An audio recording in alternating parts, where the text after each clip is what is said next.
If you struggle with procrastination, if you struggle with distraction, there's nothing wrong with you. It actually means you have a perfectly functioning, healthy, normal human brain. Why? Because your brain isn't hardwired for success. Your brain is hardwired for survival. The natural design of your brain is to keep you safe, to keep you comfortable, to keep you alive, to keep you from expending energy so that you can continue on in your existence. And all things being equal, if push comes to shove, staying alive is probably the most important priority. But most of us, on most days, have the luxury of not being worried about if we're going to be alive.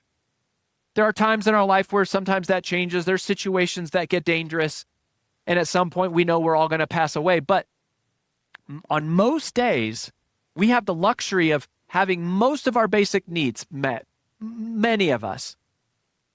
And so we have the luxury to pursue success.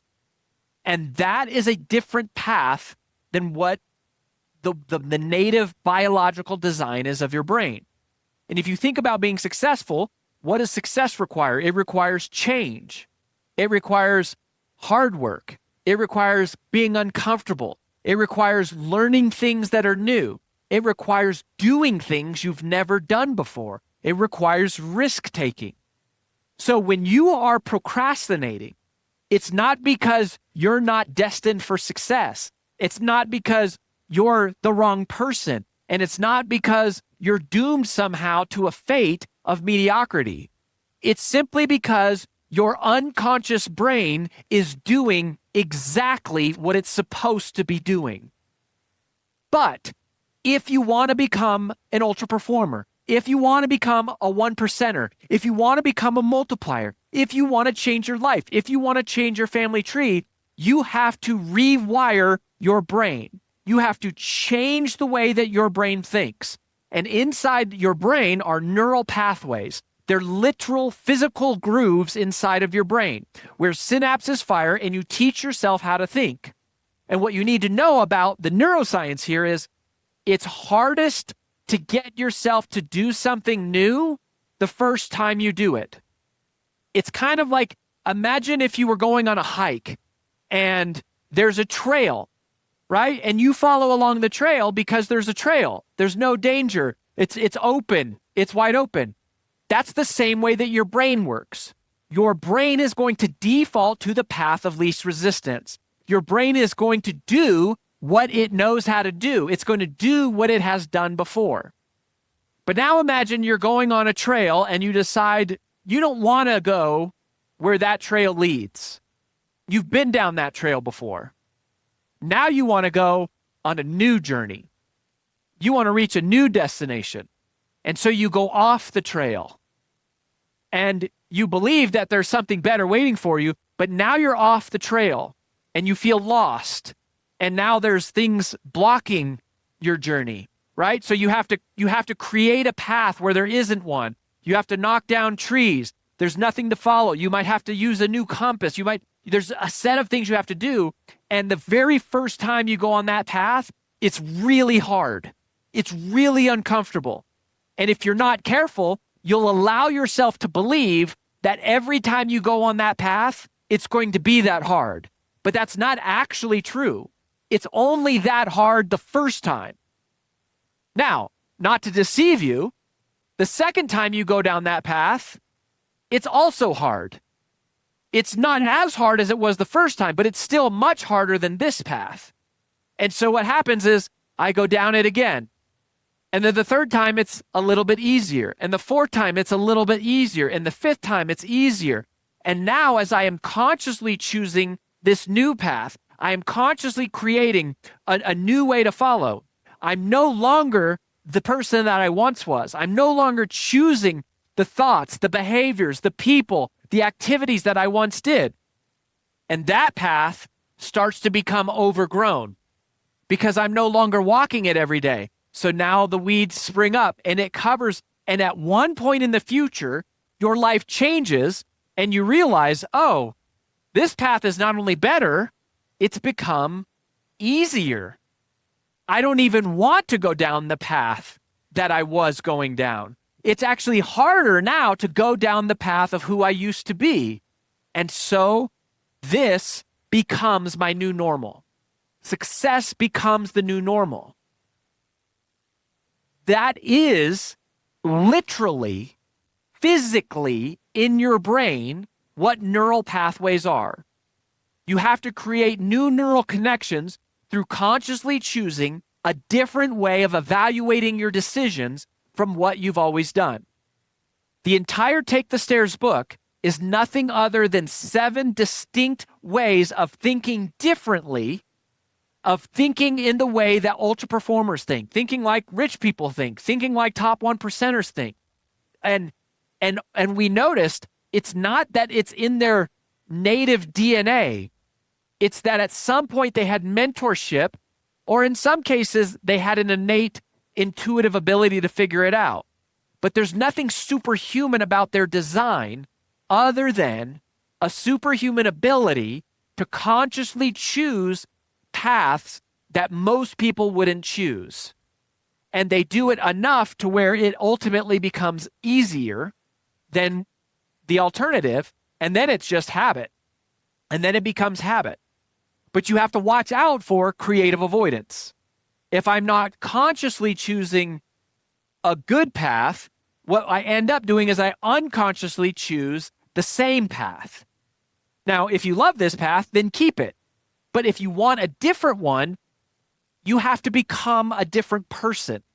And you become a different person by choosing different thoughts and by coaching yourself to think differently, just using some basic, simple tactics that are aligned with science and also common sense about how to become an ultra performer. Now, the third type of procrastination is fascinating because this one affects the very people who you wouldn't think to be procrastinators. This one affects the chronic overachievers, the do-gooders, the taskmasters, the checklisters, the top performers.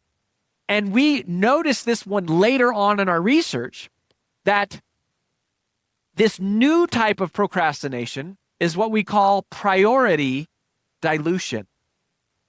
Priority dilution can be conscious or unconscious. Unlike the first two, though, it has nothing to do with being apathetic or disengaged. What happens with priority dilution is you become successful, and as you become successful, you take on more responsibility. You have more people, more obligations, more financial budgets to manage, bigger decision-making authority. And what happens is more and more people start vying for your attention.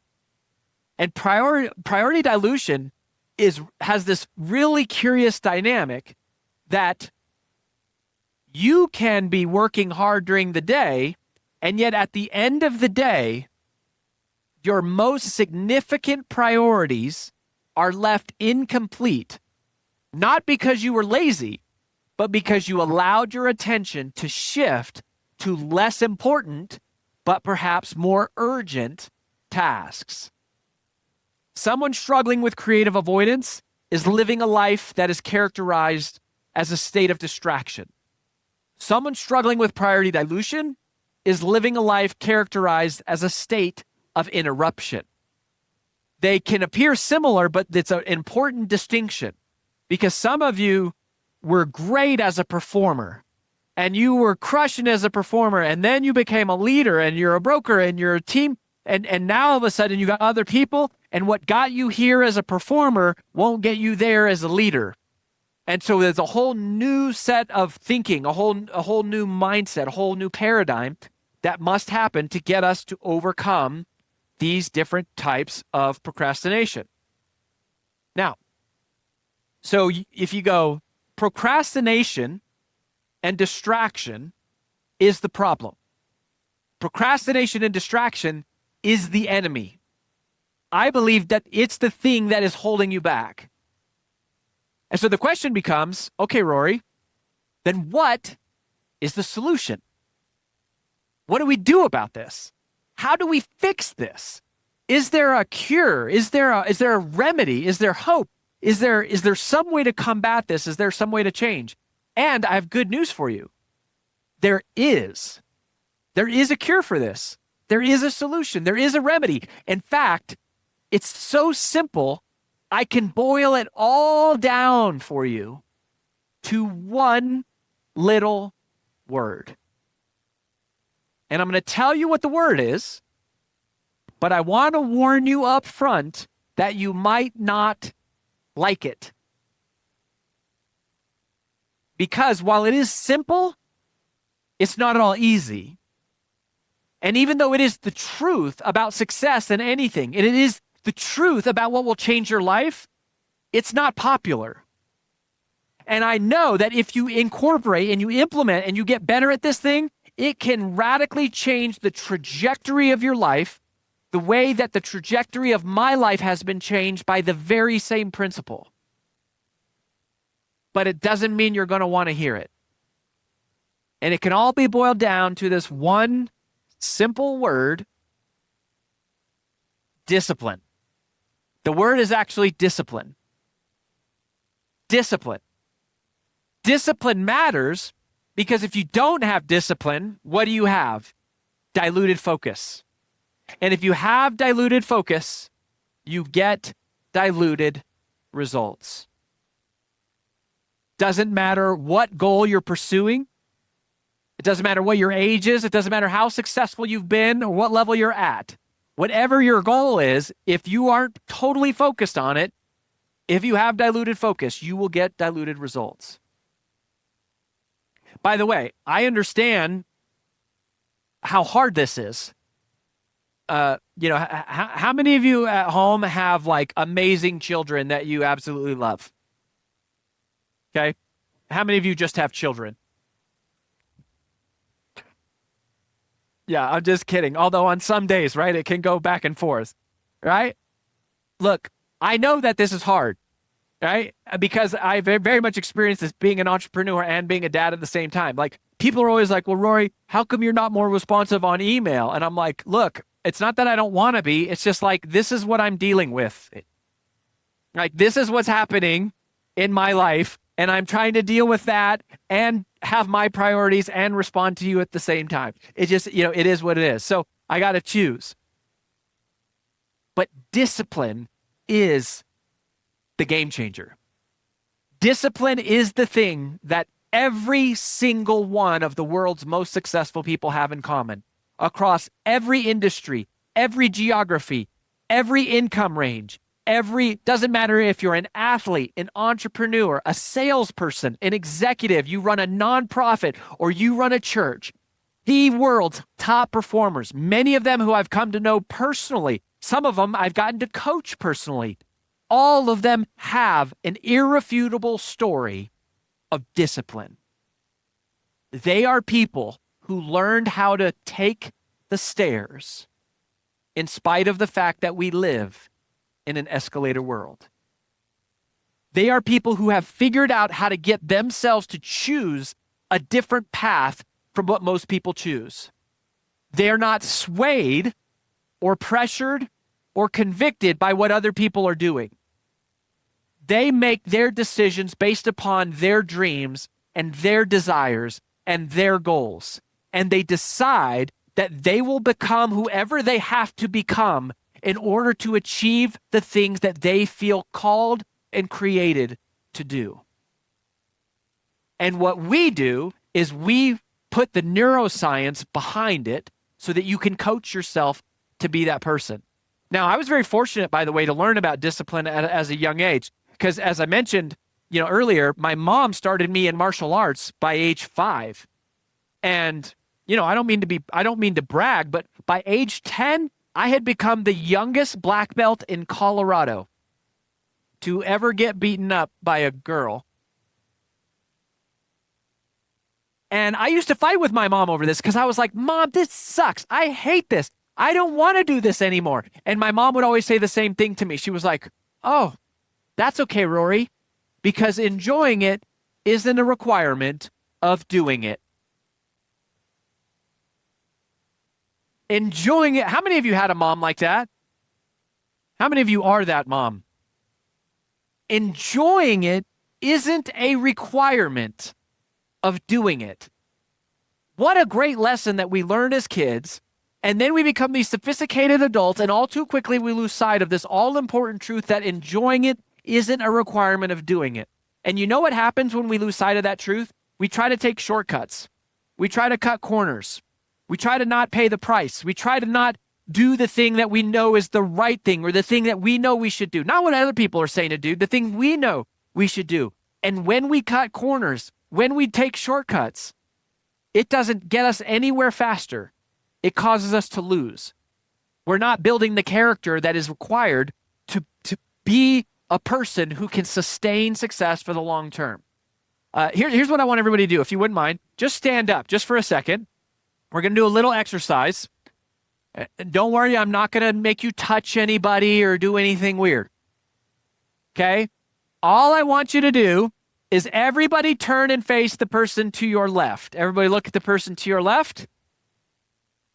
Okay, great. Nicely done. Now turn back and face the person to your right.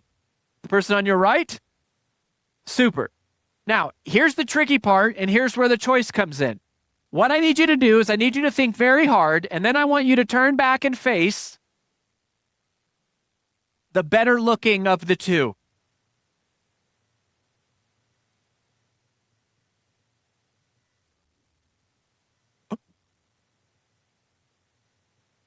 Once you've made up your mind, you can sit back down. I love that. I love that because it's so awkward for all of you.